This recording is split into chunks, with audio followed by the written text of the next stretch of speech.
بسم اللہ الرحمن الرحیم۔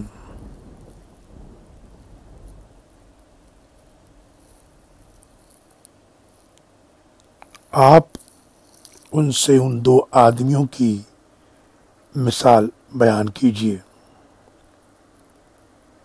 جن میں سے ایک کو ہم نے انگور کے 2 باغ عطا کیے تھے اور ان کے گرد کھجور کے درختوں کی باڑ لگائی تھی اور ان دونوں کے درمیان قابل کاشت زمین بنائی تھی۔ یہ دونوں باغ اپنا پھل پورا لائے اور بارآور ہونے میں کچھ کسر نہ چھوڑی، اور ان کے بیچوں بیچ ہم نے نہر جاری کر دی تھی۔ اسے ان درختوں کا پھل ملتا رہا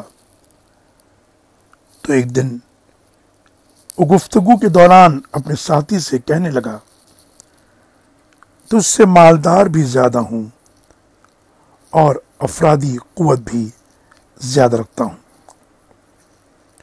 یہی کہتے کہتے وہ اپنے باغ میں داخل ہوا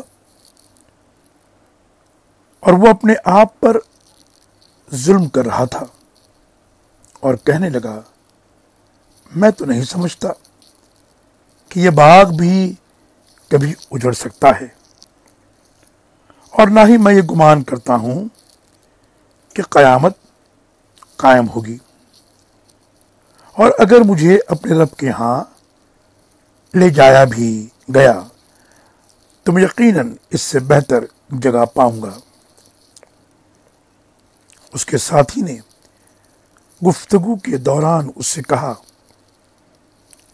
کیا تو اس ذات کا انکار کرتا ہے جس نے تجھے مٹی سے پھر نطفے سے پیدا کیا، پھر تجھے پورا آدمی بنا دیا؟ رہی میری بات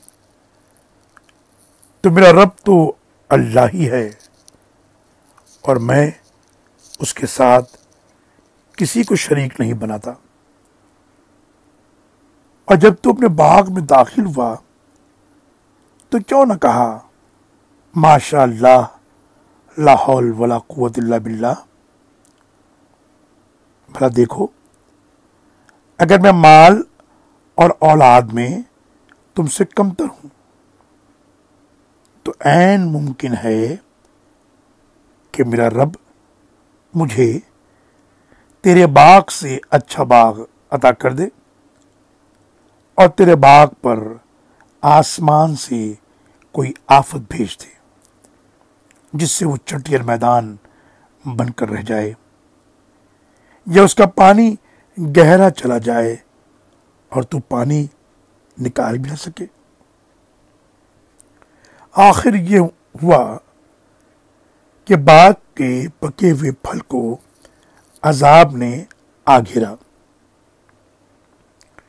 اور جتنا وہ باغ پر خرچ کر چکا تھا اس پر اپنے دونوں ہاتھ ملتا رہ گیا۔ وہ باغ اپنی چھتریوں پر گر پڑا تھا۔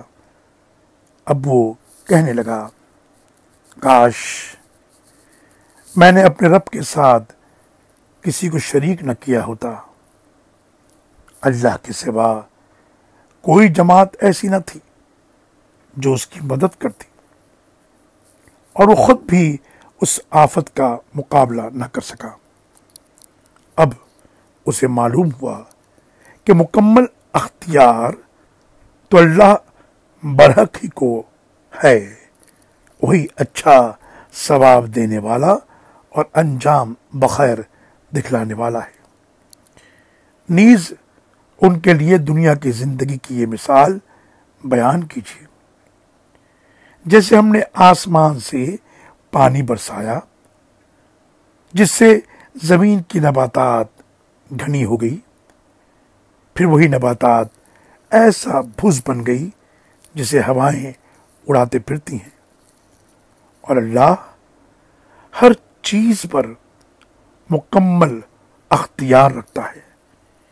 یہ مال اور بیٹے تو محض دنیا کی زندگی کی زینت ہیں، ورنہ آپ کے رب کے ہاں باقی رہنے والی نیکیاں ہی ثواب کے لحاظ سے بہتر ہیں اور اچھی امیدیں لگانے کے لحاظ سے بھی۔ سورہ کہف آیت نمبر 32 سے 46 تک۔